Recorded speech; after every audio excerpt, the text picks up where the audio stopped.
بسم الله الرحمن الرحیم. السلام علیکم. امید لرم چې ټول به روغ جوړ یې. دینه مخکې ما په شپمنټ پلان باندې ویډیوګانې کړې وې. امید لرم چې د شپمنټ پلان مسله به ستاسو حل شوي. ډیرو کسانو ماته میسجونه کول چې سرجي په شپمنټ پلان باندې ویډیوګانې جوړې کړه، په دې کې موږ ته ډیره مسله وي.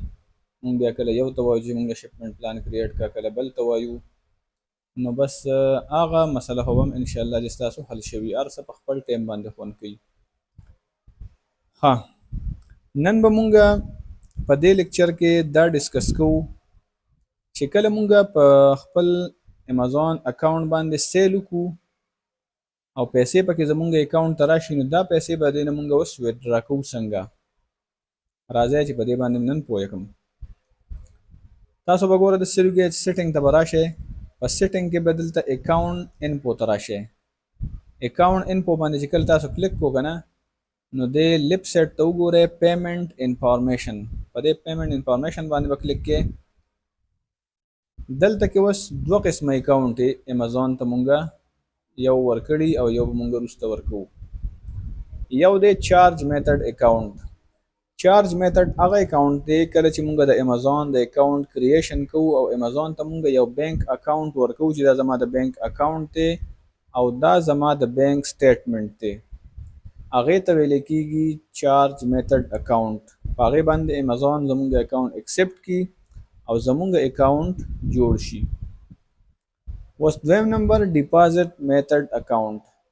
دا هغه اکاونټ دی کله چې زمونږ په امازون کې پیسې رډي شي او مونږ امازون له بیا یو اکاونټ ورکو چې دا پیسې ماته په دې اکاونټ باندې راولېږه، نو هغه به مونږه په ډیپازټ میتھډ کې اټیچ کوو د امازون سره. صحیح شوله؟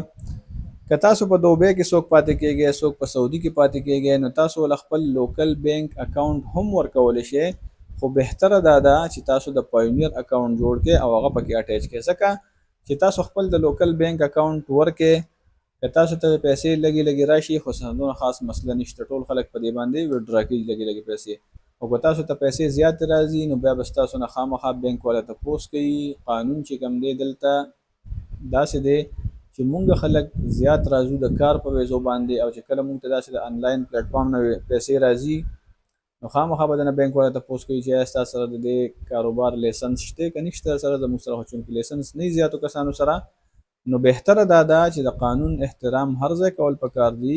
نو د دې سره به تاسو ډیپازټ میتھډ کې خپل د پاینیر اکاونټ ځان له جوړ کې، په خپل ډیټیل باندې ځان له د پاینیر اکاونټ جوړ کې او هغه ورسره تاسو اټیچ کې. نو نن هم په دې پوه یو ما چې دې سره مونږه ډیپازټ میتھډ کې د پاینیر اکاونټ څنګه اټیچ کوو. په دې باندې به زه کلیک کوم په ډیپازټ میتھډ باندې.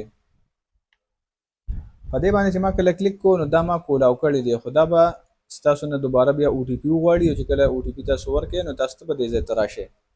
صحیح شوله؟ اوس چې کله تاسو دلته راشئ نو تاسو به د پاس ځای کې وګورئ ایډ نیو ډیپازټ میتھډ. په دې باندې به تاسو کلیک کړئ. په دې باندې چې کله کلیک کو نو دلته کې بس تاسو نو بس ډیټیل غواړي، د بینک ډیټیل چې تاسو په کوم بینک باندې پیسې وډرا کول غواړئ نو تاسو ورسره هغه اټیچ کړئ. دلته کې ما په نیو ټیب کې کولاو کړی دی پاینیر اکاونټ. پاینیر اکاونټ کې ما سره مختلف قسم کرنسیانې ما ایډ کړي دي. دا اوس بیا زمانه دا غواړي عدنان کام سلیارا@gmail.com او دا د دې شو پاسورډ. ها، دا زما پاینیر اکاونټ دی. دا به زه دې سره اوس اټیچ کوم او تاسو هم د خیر سره پوه شئ. په دې کې زما سره اوس مختلفې کرنسیانې دي. یو را سره پکې دا یو اس ډي کرنسي ده، یورو در سره پکې، جی بی پي در سره پکې، او دلته کې په نیکس کې را سره ای ای ډي کرنسي هم شته. څلور کرنسیانې په دې کې اوس ما سره دي. که زه پکې د ای ای ډي کرنسي اټیچ کوم خو په دې باندې به زه کلیک کوم او د دې چې کوم ډیټیل دی دې ځای نه به کاپي کوم، هلته کې به پیسټ کوم. راځئ چې مخکې په دې باندې پوه کوئ. خو زه به ورسره خیر یو اس ډي به ورسره اټیچ کوم. دلته کې بیک چیز ووایم که نه، نو دا یو اس ډي کرنسي ده. په دې ایرو به زه کلیک کوم. په ایرو باندې چې ما کله کلیک کو نو بیا د رائټ سیټ ته وګورئ ویو انفو. په ویو انفو چې ما کله کلیک کو کنه نو ماته د دې بینک ډیټیل شو شوله. څه ګوره پهلا کې چې کوم دی نو بینک نیم دی، بیا دی بینک ایډریس، بیا دی راوټینګ ای بی ای، بیا دی سویفت کوډ، بیا دی اکاونټ نمبر، اکاونټ ټایپ، بینیفیشری نیم. دا د بینک ډیټیل دي زما د یو اس ډي کرنسی. د هر یو کرنسی خپل خپل ډیټیل هم مختلف دي. اوس دا به دې ځای زه کاپي کوم او دلته کې به کوم امازون چې ما دلته کې اکاونټ ډیپازیټ میتھډ کولاو کو په دې کې به زه اٹیچ کوم. د ټولو نه مخکې څه کول پکاري؟ د ټولو نه مخکې دا بینک لوکیشن چې کوم دی کنه دا به تاسو چینج کړئ. که تاسو ورسره ای ډي کرنسی اٹیچ کوئ نو دلته کې به تاسو یونایټډ عرب امارات ورته سلیکټ کړئ. صحیح ده؟ که تاسو ورسره یو اس ډي کرنسی اٹیچ کوئ څنګه چې ورسره زه اوس یو اس ډي کرنسی اٹیچ کول غواړم نو زه به ورته دلته کې سلیکټ کړم یونایټډ سټیټ.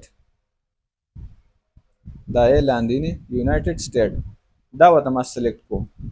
صحیح شول. اوس دلته کې ماته ډیټیل چینج شول. وخت یو شان ډیټیل به غوښتل، اوس دا ډیټیل بل شانته غواړي. پهلا نمبر دا څه غواړي؟ پهلا نمبر غواړي اکاونټ هولډر نیم. دې پاینیر ته به زه راشم او دلته کې به زه بینیفیشري نیم توصیف علي دا به دې ځای زه کاپي کړم او دلته کې به یې پیسټ کړم. ټیک شوله. بیا دلته کې زما نه غواړي چې نو ډیجټ راوټینګ نمبر. بیا به زه راشم پاینیر ته او په دې ځای کې به دا راوټینګ نمبر ای بی ای دا 9 راوټینګ نمبر چې کوم دی دا به تاسو کاپي کې او را به شي دلته پر راوټینګ نمبر کې به پیسټ کې. او بیا د نه غواړي بینک اکاونټ نمبر د نه غواړي او ریټایپ بینک اکاونټ نمبر. نو د بینک اکاونټ نمبر چې کوم دی دا د اکاونټ نمبر دا به تاسو کاپي کې دی ځای نه سمپل دا سیم کاپي کولی شئ او دلته کې دا نشان چې کوم دی په دې باندې تاسو کلیک کړئ چې ډایرکټ دا کاپي شي. صحیح ده؟ په دوه طریقو باندې دغه به کاپي کې را به شي دلته په دې ځای کې به پیسټ کړئ او دلته کې به دوباره پیسټ کړئ یا به ټیپ کې ولیکئ. صحیح ده؟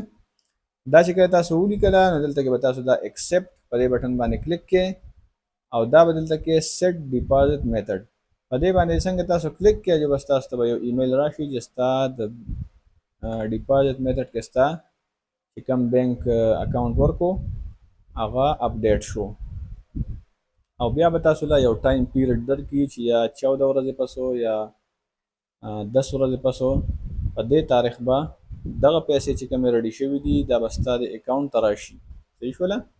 چې کله هغه ډیټ راشي تاسو په خپل ته پیمې بس ووهئ ریکویسټ ته بس ورولېږئ او په 3 ورځو کې یا په 15 ورځو کې به ستاسو پیسې ستاسو اکاونټ ته راشي د پاینیر اکاونټ ته.